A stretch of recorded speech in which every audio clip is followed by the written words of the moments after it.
For the past 12 years or so, I've been writing and lecturing about justice, often about the relation between justice and love. And what I've usually had in mind by justice, and will today, what I've had in mind by justice is not criminal justice not criminal justice, but what I call first order justice or primary justice, the sort of justice such that when there's a breakdown in it, then criminal justice, corrective justice becomes relevant. What I call here first order justice is sometimes called social justice, and that's not inappropriate. But I avoid that term because I've discovered that when people hear the term social justice, some people in the Christian tradition identify it with liberal Christianity in the early part of the 20th century, or they identify it with socialism, or with big government, and so forth. And first order justice, as I understand it, has nothing to do with not quite nothing to do, but nothing directly to do with any of those. Now, almost always when I've talked about justice to audiences of Christians, almost always, somebody will get up in the question period afterwards and declare, I remember some occasions declare with deep, deep emotion that we who are Christians should not be talking about justice, but we should instead be talking about love. I remember a friend getting up and just quaking. He didn't really want to disagree with me, but he wanted to disagree with me. We should not be talking about what justice requires of us, but talking about loving each other. And the assumption behind that comment, obviously, is that justice and love are pitted against each other, and that we have to choose. And the idea is that Christians faced with that choice will choose love. Love supersedes justice. Now, I've come to think that that's a deep mistake. I hold that when love and justice are rightly understood, love incorporates justice. So in this brief talk, I'd like to suggest two reasons why, in my experience, Christians so often hold that love and justice are pitted against each other, and then in each case I'd like to offer my response. Ideally, you would all be sitting here with Bibles in hand, but everybody here is familiar with the episode reported in all three synoptic gospels, in which Jesus, in response to a hostile interrogator, issues an interrogator who says, "Master, what's the greatest commands in the Torah?" And reading behind the lines, the interrogator assumed that Jesus would give a bad answer, and one could say, "Aha, that's not the greatest in the Torah," and so forth. Okay, so in all three synoptic gospels, Jesus issues the two love commands. The episode is described a little bit differently in the three cases. But in the report of the two commands, there's virtual identity between the three reports. Matthew, in distinction from the other two, reports Jesus as saying that the second command is like the first. The other two don't say that. And Mark reports Jesus is introducing the first command with the Shema. "Hear, O Israel, the Lord our God, the Lord is one." But apart from those minor contextual differences, the commands are the same. Now, it's been my experience that one of the reasons so many Christians think that, for Christians at least, love has superseded justice is that they understand the love in these two commands, especially the love in the second command. They understand love in these two commands as conflicting with doing justice. Why? How do they understand love in the second command, neighbor love? Here's how they typically understand it. They understand it as Jesus is enjoining sheer, gratuitous benevolence, paying no attention to what's required of you, but just out of sheer generosity, promoting the flourishing, the well-being, the good of the other. Now, the Greek word that is translated here into English, Jesus spoke Aramaic, but the gospel writers put it into Greek. The Greek word that Jesus used that is translated into English as love is agape, A-G-A-P-E. And there was a powerful movement in 20th century Protestant ethics, especially, to some extent Catholic, but especially Protestant ethics. A powerful movement whose members argued emphatically that agape is indeed to be understood as sheer gratuitous benevolence that pays no attention to what justice or anything else might require. To my mind, the two most powerful representatives of that movement are the Swedish Bishop Anders Nygren in his book published in the early 30s, Agape and Eros, and Reynold Niebuhr, American theologian writing in the 50s, the 60s, the 70s, and so forth. And a big part of their argument for interpreting agape in the second love command as sheer gratuitous benevolence, a big part of their argument was this, that we should understand the human love that's enjoined here as modeled on God's love for us. That should be the model. The model should be God's forgiveness of the sinner. If you want to know how to think about love, they said think about when Jesus says love the neighbor, think of it on the model of God's forgiving love of the sinner. And they said forgiveness is always an act of grace. It's not something required. So that's the model. Now, I think that part of what's happened, these responses that I get in audiences, I think that part of what's happened is that line of thought has filtered down to lay people. But I don't know about you, but I'm inclined to think that influence has also gone in the other direction, that there's a long, maybe inarticulate tradition in Christianity, which believes exactly this, that love and justice are conflictual, that we should love the neighbor out of sheer gratuitous generosity, modeling our love on God's forgiveness of the sinner. So I think both the scholars were shaping my audiences, and that the scholars were being shaped by a sort of implicit line of thought. Okay, so what to think about it? How should we understand agape? Should we understand it as sheer gratuitous benevolence that pays no attention to what justice requires? I think we should not understand it that way. And here's why. The two love commands that we find in the three synoptic gospels are presented as Jesus capturing the greatest commands in the essence of the Torah, but in fact they are quotations from the Torah. They're not just capturing the essence, but they're quotations. The first of the two, love God above all, is a quotation from Deuteronomy 6, and the second is a quotation from Leviticus 19, verse 18. Oh, as these two commands occur in the New Testament, there's really no context. There's nothing in the context that helps you understand what Jesus would have had in mind by agape. So a relevant consideration is maybe the context in Leviticus helps. Context doesn't always help.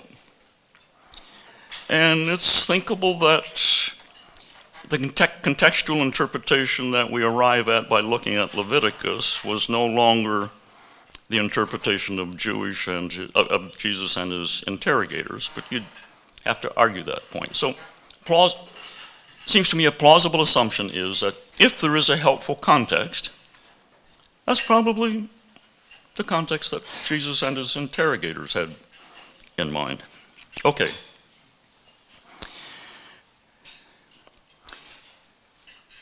So, love your neighbor as yourself occurs in Leviticus 19, verse 18. at the end of a long list of you shalls and you shall nots, covering about 3 chapters. I haven't actually bothered to count the number of shells and shall nots, but I guess it's maybe in the 40s.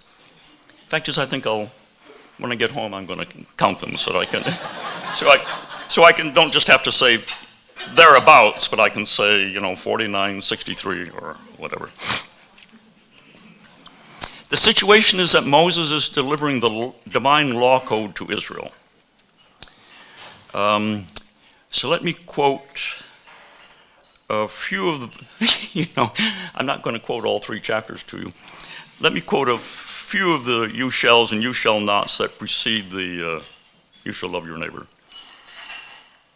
You shall not oppress your neighbor or rob him.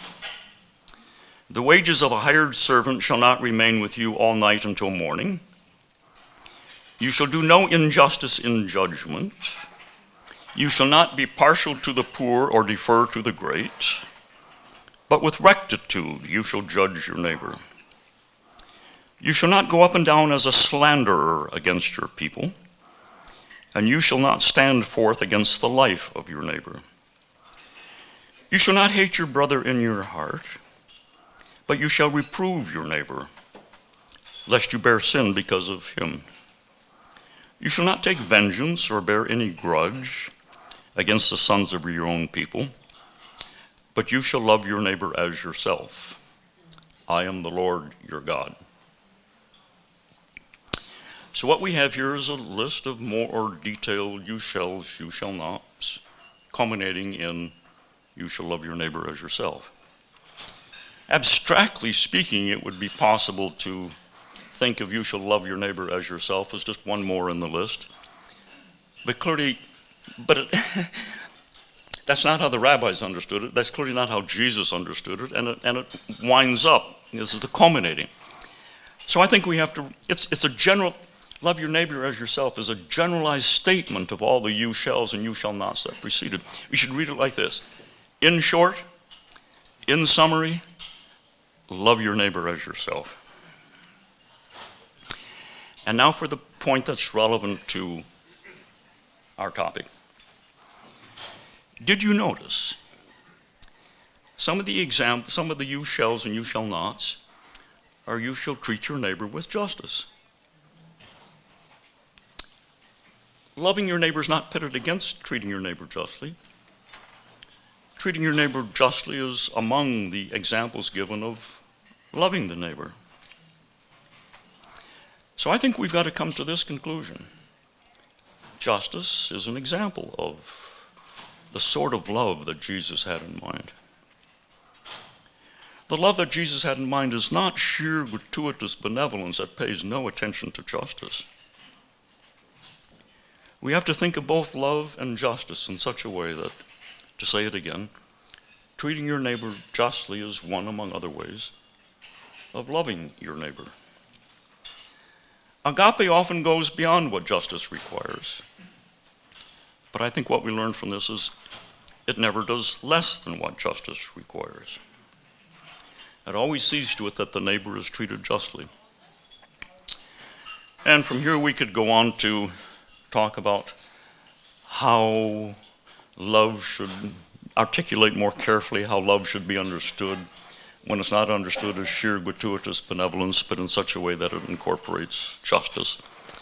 If you want to ask questions about that, I'm happy to answer them. But now for the second reason why, in my experience, many Christians hold that we who are Christians are called to love the neighbor and to forget what justice requires.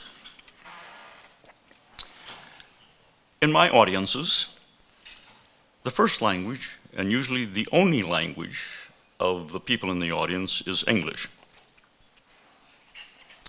And in almost all English translations of the New Testament, the word justice occurs very seldom. It occurs a lot in English translations of the Old Testament Hebrew Bible, but it's almost entirely absent from English translations of the New Testament. Not entirely absent. Matthew, for example, after reporting some of the things that Jesus did early in his career, says that this was to fulfill what had been spoken through the prophet Isaiah, namely, now Matthew quotes, "I will put my spirit upon him, and he will proclaim justice to the Gentiles." To the best of my knowledge, every English translation translates the word krisis, which is the Greek there, as justice. But apart from that, the word justice seldom occurs in the New Testament. And so readers of English translations of the New Testament, quite understandably, whereas the word love occurs often in English translations of the New Testament. So it's understandable that readers of English translations would come to the impression that, justice is Hebrew Bible Old Testament stuff. It's been superseded. Jesus doesn't say, treat your neighbor justly. Jesus says, love your neighbor as yourself. So let's get into it.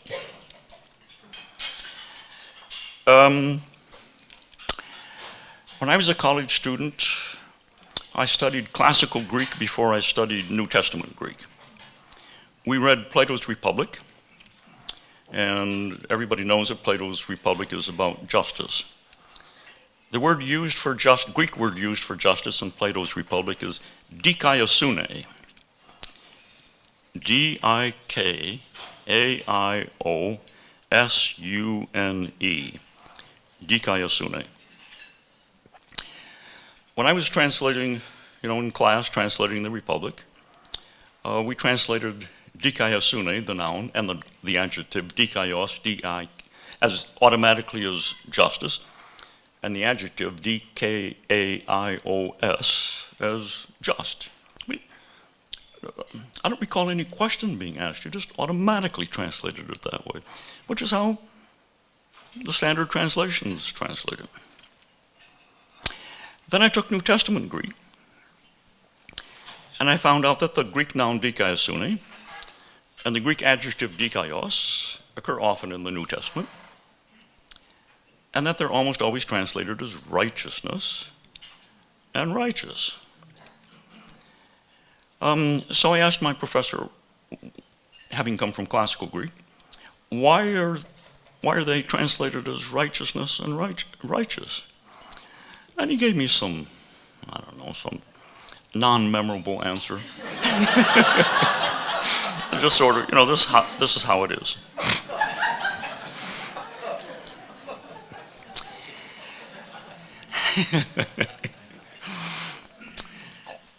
So start here. I submit that righteousness and justice are not the same. I take righteousness to be a character trait, specifically the character trait of being upright, in religious contexts of being right with God. Righteousness is acquired, or righteous at least, both of them have acquired a negative connotation, right? If somebody said to me, Wolterstorff, I find you a very righteous person, I'd say, what are they driving at? Whereas justice is a social relationship. It pertains to how we treat each other. So character trait versus social relationship. So it makes a difference how you translate the Greek. And the English translators of the New Testament have decided that the Christian gospel is mainly about a certain character trait, that of being upright and right with God, and not primarily about a certain social relationship, that of treating each other justly.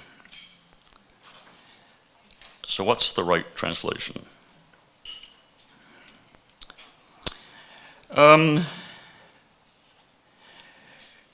Dikaiosune in the New Testament, in English translations of the New Testament, is sometimes translated as justice, not often, usually as righteousness, but sometimes as justice. And dikaios is sometimes translated as just, usually as righteous, but sometimes as just. So, and these translations are made by skilled linguists, so the conclusion you come to is that probably in the time of the New Testament, dikaiosune, the noun, and dikaios, the adjective, were somewhat ambiguous. They could, mean what we mean by justice or mean what we mean by righteousness, and maybe neither English word maps precisely onto them. So you've got to go by context. No choice but to go by context. And my view has come to be that though sometimes context in the New Testament requires that dikaiosune be translated as righteousness, and dikaios as righteous, most of the time, I think, it requires that they be translated as justice and just. And there are some occasions in which neither word seems to fit precisely what the context requires. So I want to give you 4 examples in which dikaiosune, dikaios are used. I want to give you the context. And you don't have to know Greek. You can decide for yourself what context requires. So here goes. In Matthew 5, we find the Beatitudes that Jesus spoke on the mountain.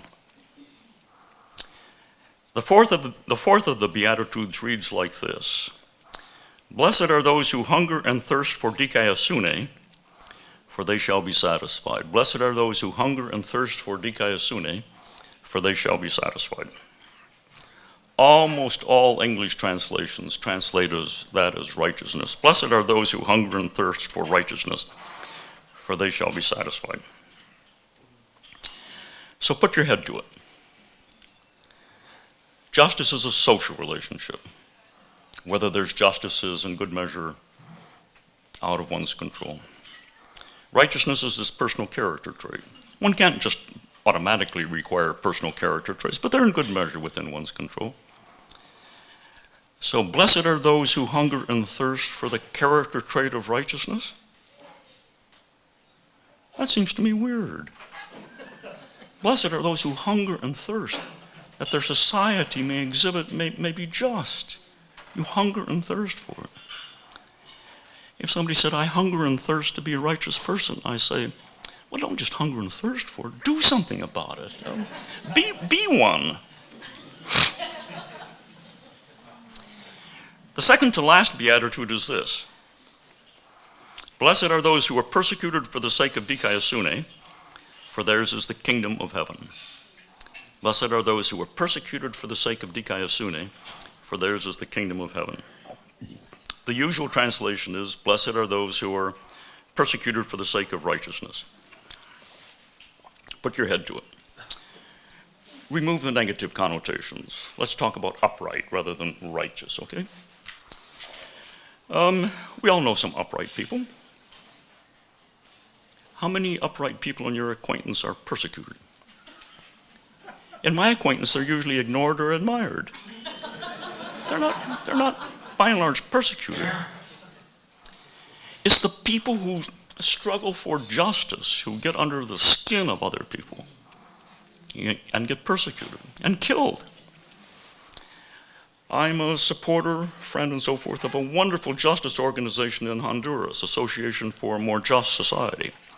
And it really is a justice organization. It's not a relief or development organization. It aims at getting the government to do what the government is supposed to do in protecting its citizens and so forth. And about 2 years ago, their head lawyer was shot at point-blank range on a main street in Tegucigalpa. It's dangerous work. Blessed are those who are persecuted for the sake of seeking justice. Here's a third example. In Jesus' story of the parable, story of what was traditionally called the Great Assize, the Great Judgment, in Matthew 25, the Greek word, adjective, dikaios, occurs 2 times.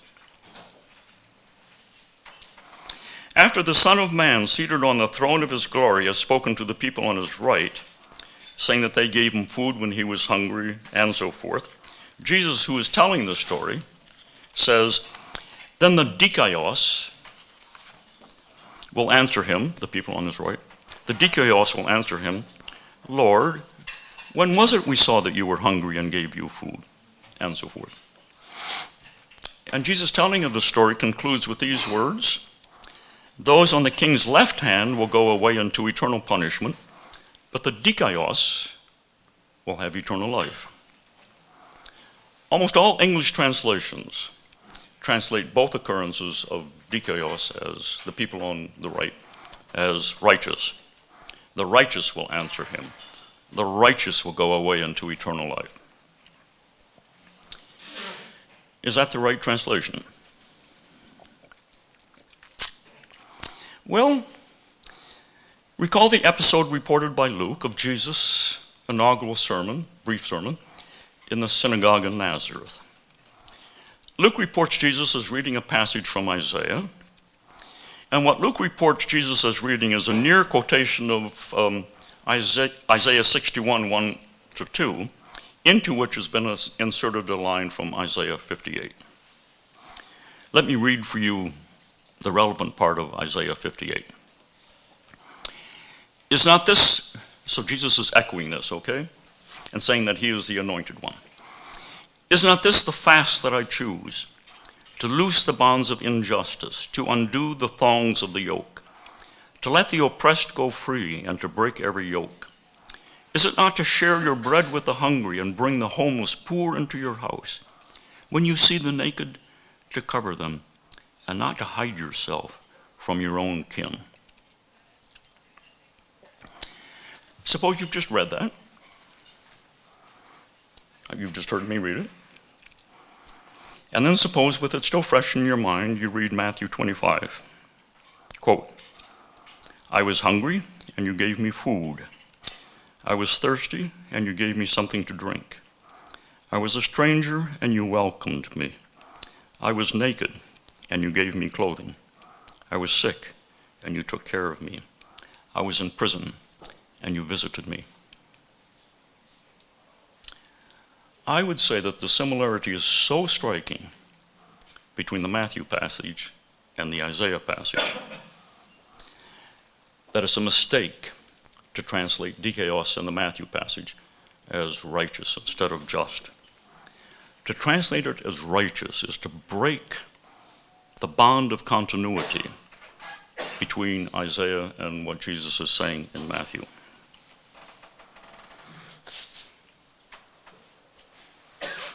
That was my third example. You can all consider context along with me. Now a last one. Romans. It's typical of, I was going to say evangelicals, but it's typical of Protestants, and for all I know of Catholics as well. It's typical of Protestants, at least when reading Romans, to leap into the book and start reading seriously around the middle of chapter 2, where Paul begins to talk about justification. To just forget about the introductory material. But in Romans 1:17, Paul states the theme of the letter. Here's what he says. I am not ashamed of the gospel. It is the power of God for salvation to everyone who has faith, to the Jew first and also to the Greek. For in it the dikaiosune of God is revealed through faith for faith. As it is written, the one whose dikaios will live by faith. You can predict what I'm going to say. In almost all English translations, dikaios in this passage is translated as righteousness, and dikaios as righteous. In it the righteousness of God is revealed. The righteous will live by faith. Is that the correct translation? Well, suppose you don't just leap into the book of Romans around the middle of the second chapter or the end of the second chapter, but you start at the beginning. Then what you're going to find is that over and over Paul makes the point that God treats it in God's offer of justification and sanctification. God treats Jews and Gentiles alike. 6 times over, Paul says, no partiality in describing God's offer of justification. There's no partiality. Jews and Gentiles are treated alike. There's a subtext. Paul imagines a Jewish person complaining that this breaks the covenant, but the overall theme is no partiality. How do you understand no partiality? I understand it as fairness, as justice, as equity. It's not righteousness. So I think Romans 1:17 should read, for in it the justice of God is revealed. As it is written, the one who is just will live by faith. So that the book of Romans is a continuation of the dominant Old Testament Hebrew Bible theme of God is just. Well, let me leave it there with these closing comments. In Latin-based languages, Spanish, Portuguese, Italian, Romanian, and so forth, I've learned that the word dikaiosune is almost always translated with the language's variation on the Latin word justice, justitia, and so forth. I've been told, I don't know Spanish, I've been told that Spanish does have an equivalent of our word righteous and righteousness. I've been told it's not used very often, but it's not used in translating, typically used in translating the passages of the New Testament that I've called your attention to. Why their word righteousness is not used, and why they stick with justitia and so forth, I don't know, except it's maybe the tug of the Latin Vulgate, which is justitia. But to someone who reads the New Testament in Spanish, you see the point. To someone who reads the New Testament in Spanish or Portuguese or French, Italian, Romanian, the thought that the New Testament is not about justice will have no plausibility. Whereas to somebody who reads the New Testament in English, it is plausible. When I was talking about this with somebody from South America a couple years ago, he said to me, "Oh, that's very interesting. A few years back, an American missionary came to Brazil, as I recall. Argentina. Came to Argentina. Looked at the Spanish translation of the New Testament and said, Spanish is not a very adequate language for translating the New Testament. It doesn't have a word righteousness. It does in fact have the word righteousness, but he wasn't aware of that. So it's not an adequate. You guys are translating it as justice when you should be translating it as righteousness." Yeah.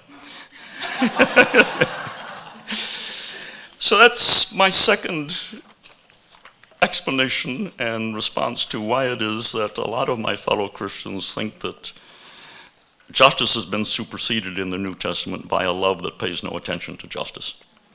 A little bit of Greek Bible study. Thanks. I was wondering how you do the same process in Romans 4, where righteousness is credited to David and Abraham. Is it justice that's accredited to them by faith? Yes. The fact that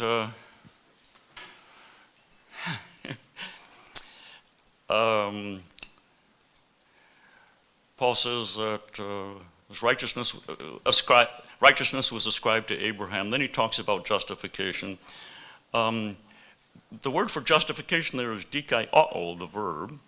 The word for righteousness there is dikaiosune, and so forth. So what you're asking is, what the translators do is they go back and forth between righteous. When it comes to dikaiosune, the verb, they use justification, a word taken from justice, obviously. When they have the noun and the adjective dikaiosune and dikaios, it's righteousness. So the pattern of Paul's thought is completely disrupted. I think Paul is saying Abraham was declared just. He was a just person. So if I were translating, I'd try consistently to justification, justice, just, and so forth, to keep the pattern of Paul's thought, which is completely disrupted by the translators. If you're reading an English translation, the fact that there's justification, you would not think of the righteousness and so forth as having much to do with justification. So it's a mess. Now, translators have to put it into good English. I understand that. But I think they could do a better job. And sometimes for the sake of the sense of the text you got to put up when you're translating, you got to put up with a little bit of awkwardness.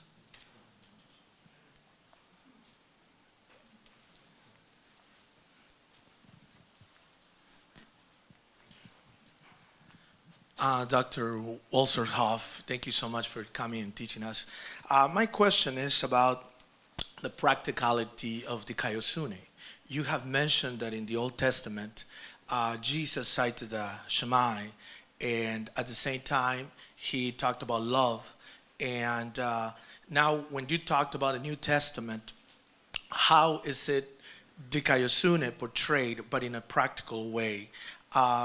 You talked about that in Spanish, the term dikaiosune has not been cleared, and that's true for us who are bilingual and preach theologically to our brothers and sisters in our churches. We have a great dilemma, and the dilemma is that rectitude is the word that you were saying for dikaiosune, and the other one is justice. So for us, it's even a broader theological dilemma. But at the same time, I would like to see how can we interpret the practicality of dikaiosune now that you have moved from the Beatitudes to the Roman passage. So let me first ask you a question. Am I right in saying that in most Spanish translations, for example, in the Beatitudes, blessed are those who are persecuted for the sake of dikaiosune, it's justitia, not rectitudo? That's correct.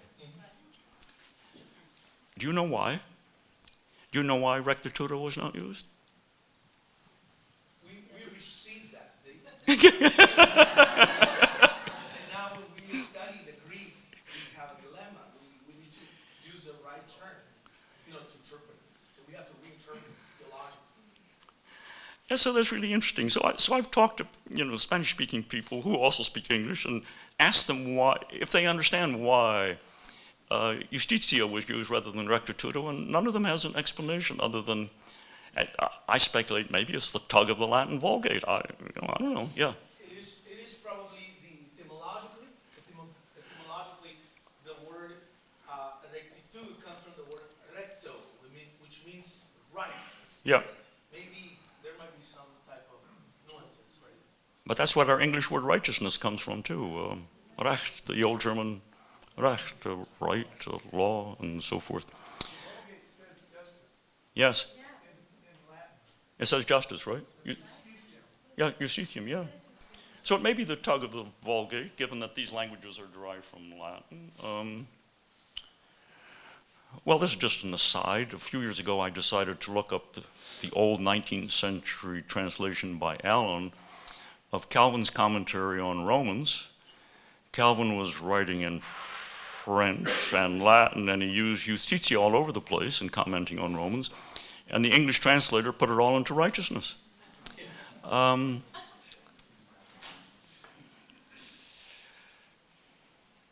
people have suggested to me, do I dare say it, that that what's going on here is an incipient Lutheranism.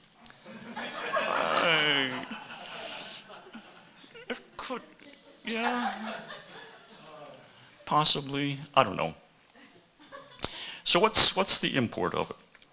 So the import is that, well, let me start a little bit further back. So I mentioned Anders Nygren, the Swedish bishop who wrote what became the famous Agape and Eros. Nygren hammers home what he sees as the contrast between justice in the Hebrew Bible Old Testament and agape, love, in the New Testament. And Nygren basically says that the Old Testament has been superseded. New Testament agape has superseded Hebrew Bible Old Testament justice. But if we say that that's a mistake, then you and I understand Jesus as saying, when he says, love your neighbor, seek justice. Love often goes beyond justice, but it does not go below justice. Seek a love that includes justice, is what Jesus is saying. And I think that that's got profound implications for how we live our lives. Right?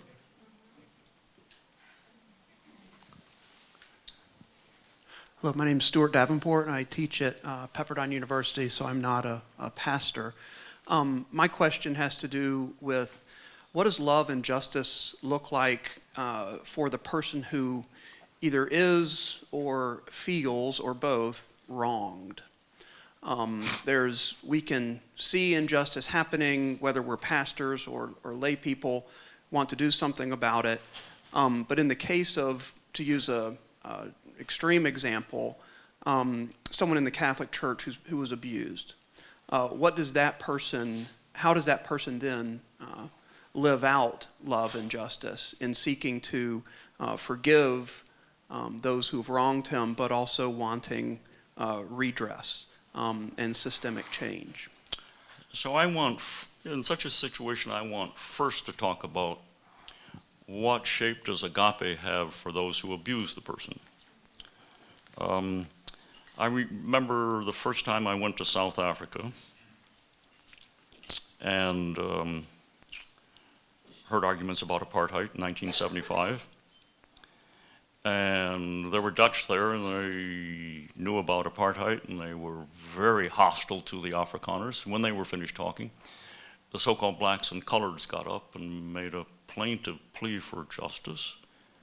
And then the Afrikaners got up and said, then the Afrikaners represented themselves as benevolent people. Apartheid itself was a visionary, beneficent program for every nation to find its own identity, and if that was to happen, they had to be pulled apart and so forth. And they recited tales of benevolence to children in the backyard and so forth. And then the Afrikaners got up and said, "And why do you only criticize us? Why can't we just love each other?" So that was my first vivid experience of oppressive love. So the first thing I want to say is it's those who victimize these young kids, boys and girls, especially boys, about whom we have to talk about what now. But for the victims, so I think that, so in the verses leading up, in Leviticus and the verses leading up to love your neighbor as yourself, one of them says, "You shall reprove your neighbor, lest his guilt be on you." Now that's really interesting. So I take it what's being said there is that we human beings have a moral responsibility for the moral character of our fellows. Just to walk away and so I think hard treatment should be understood as reproof, and those who perpetrated the deed should be reproved. When I say this, I'm thinking of that 17-year-old in Texas who asked to be excused from killing somebody while he was driving drunk and said that he was afflicted with affluenza. Now, first, I'm astonished that a court would give any hearing to this whatsoever. But you know, it might be true. It's possible that his parents gave him no guidance whatsoever. And if that's true, those parents are deeply culpable. They did not reprove their son. So reproof is an act of love. So I think it's appropriate for those victims to ask that those who victimize them be reproved, be publicly reproved for what they did.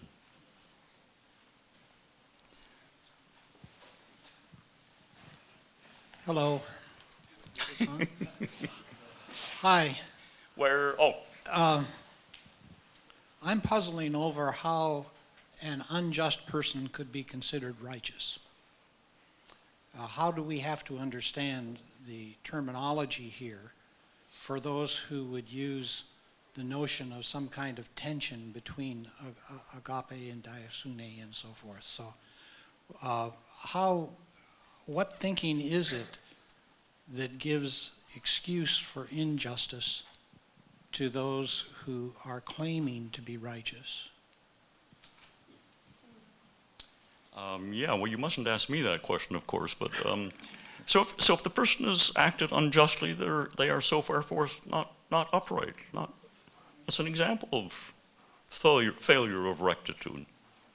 So you can't perpetrate injustice and be righteous.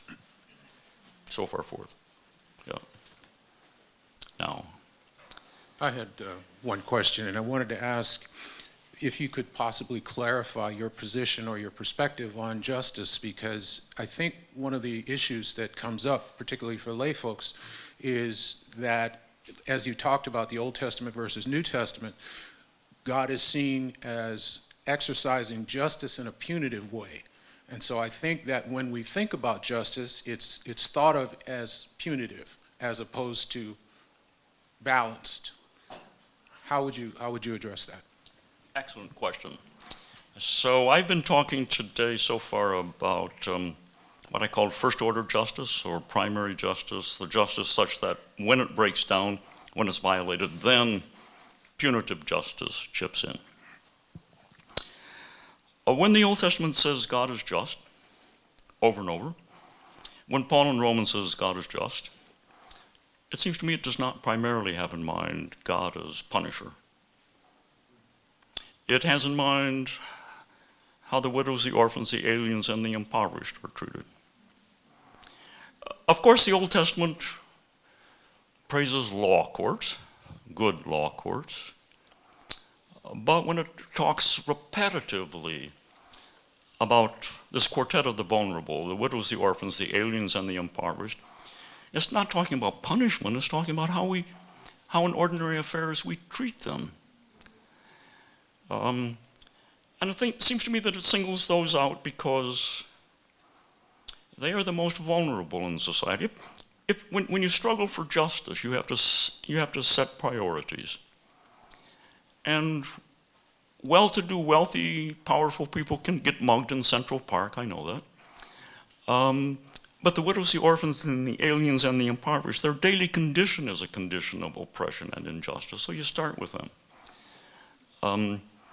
So yes, we can talk about God as punisher, but I'm deeply persuaded that that's not where we should begin.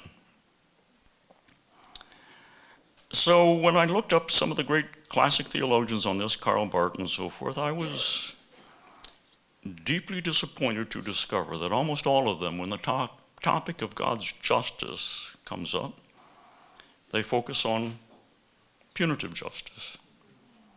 And I think that's a profound mistake. My view is we'll get to that, okay? But we start with first order justice.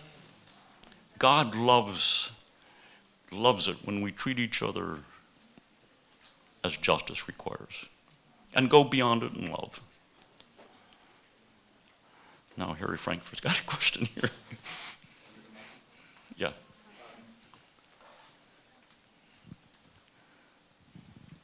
Thank you. My name is Harry Frankfurt. I have two small points to make.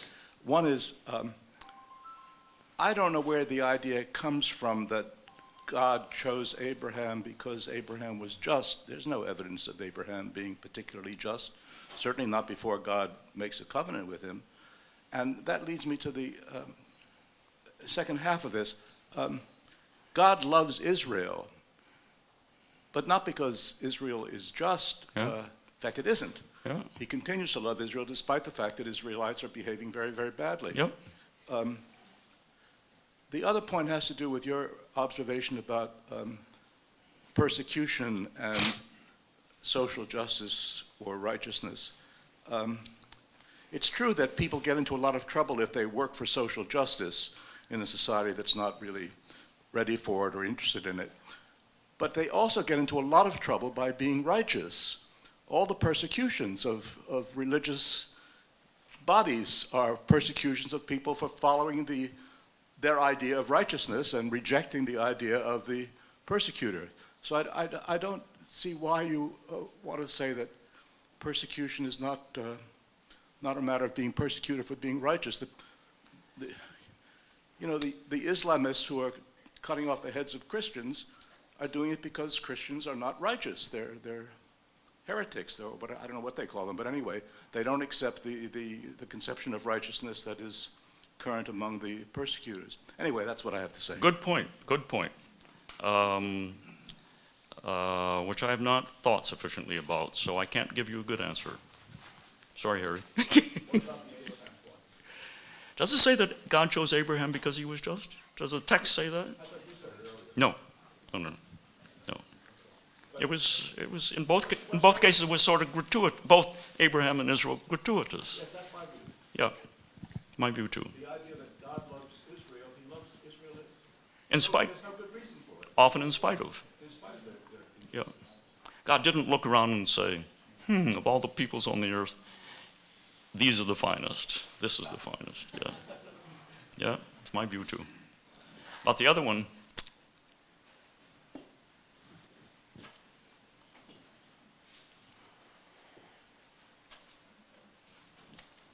but the radical Islamists don't chop off the heads of Christians and Zaidis and Jews because in their view they're righteous.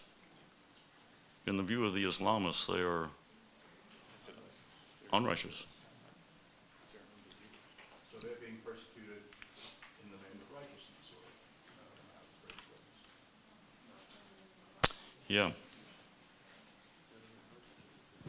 I'll have to think about that.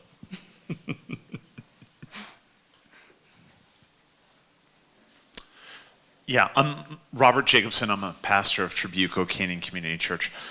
Just thinking through the theological and practical application of some of the insights you shared with us, I'm not going to put words in your mouth, but I don't think you want us to go change our hymnals to saying, "My hope is built on nothing less than Jesus' blood and justice," right?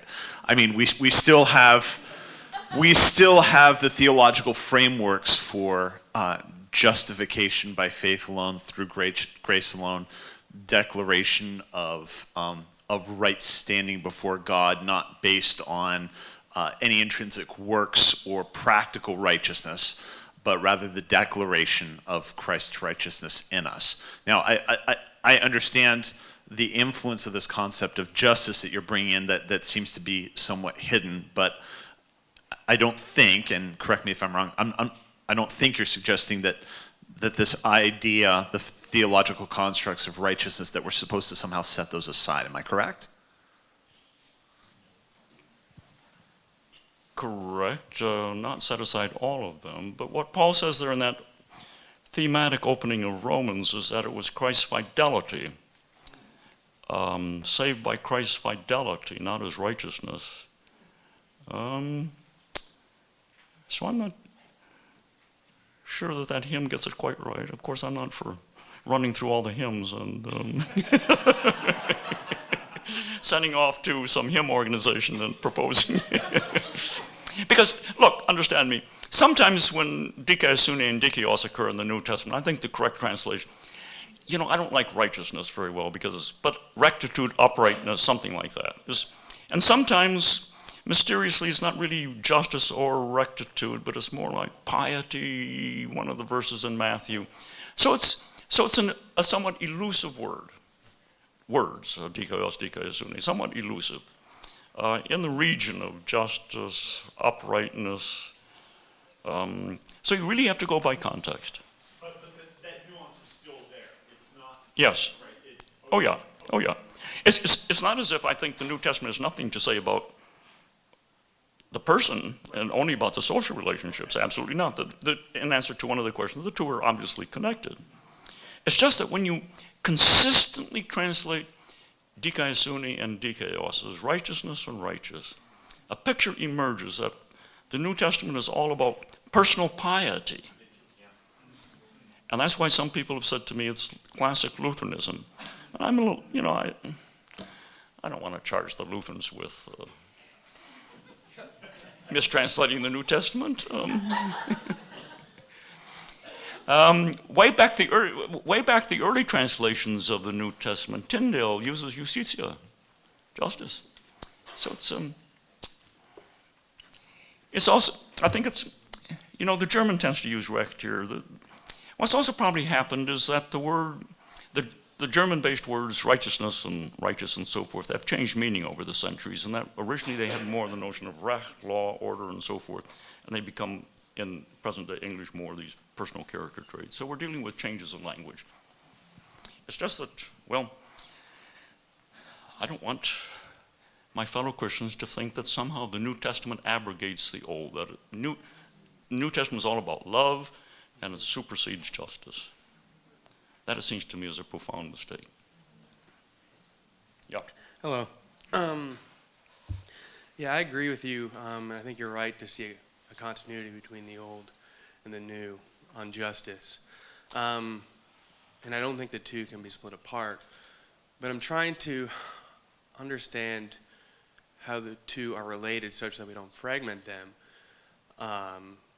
Love being concerned about justice because of the flourishing, the inherent rights of the other. I mean, God has created the world such that there is an order there, and he's jealous for that. He doesn't want people to go astray or to damage each other, and so there's a kind of holy love there.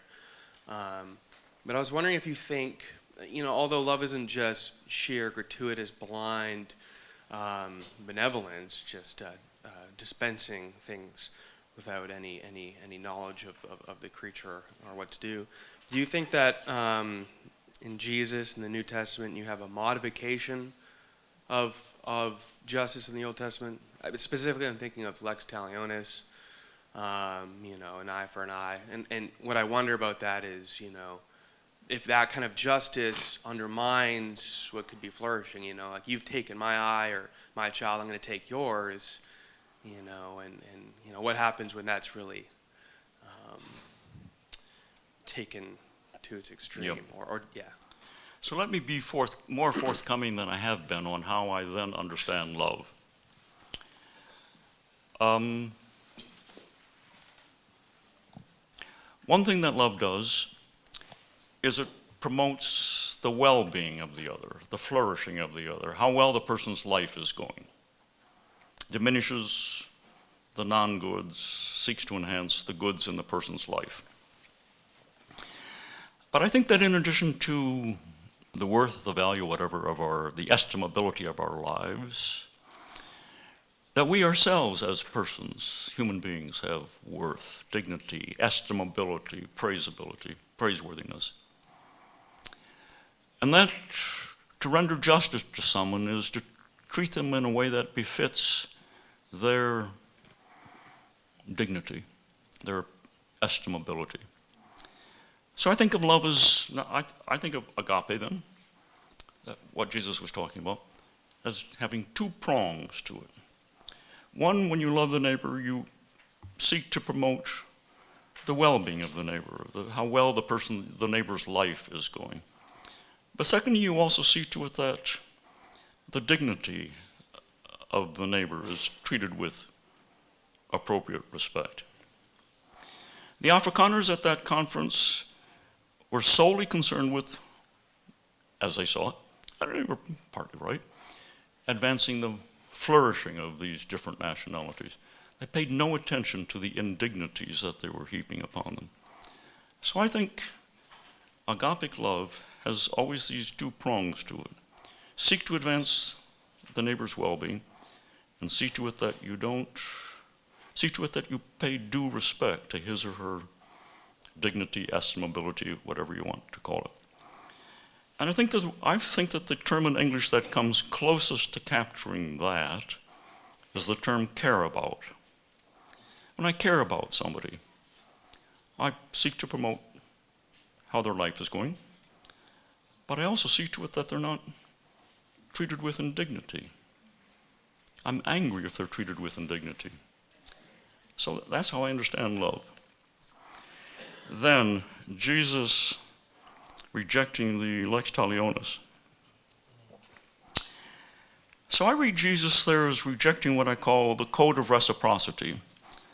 The code which says return favors for favors and return harms, usual translation is evil, return harms for harms, rejecting that code. About the positive side of the code, it seems to me Jesus sort of shrugs his shoulders and says, yes, it's not a bad idea Not a bad idea to return favors for favors, but no big deal. The Gentiles do it also. No big deal. About the negative side of the reciprocity code, Jesus and Paul and so forth are unrelentingly opposed. Never return harm with harm. Return harm with good. Love even the enemy. So it's a rejection of the lex talionis, what I call the code of reciprocity code. And we have to think through what that comes to. I don't think it means the abolition of hard treatment or punishment, because there, I think again of Leviticus, reprove your neighbor out of love for your neighbor when the neighbor has done something wrong. You are, if you are indifferent to the moral character of your neighbor, that's one way of not loving the neighbor. So I think punishment understood as reproof rather than payback is what we should go for. Does that speak to the issue? Yeah, so would you see punishment falling out of that to be remedial? Would I say it as what? Remedial? In a way, remedial. So when parents punish their children, unless the relationship between the parent and child is extremely sick and disordered, parents don't think of paying back. They don't think of retribution. Johnny, this is for your good. And sometimes they're not serious about it, but it's, Johnny, you did something really wrong. You've got to be reproved for it. I care about your moral character. I cannot let you be afflicted with affluenza.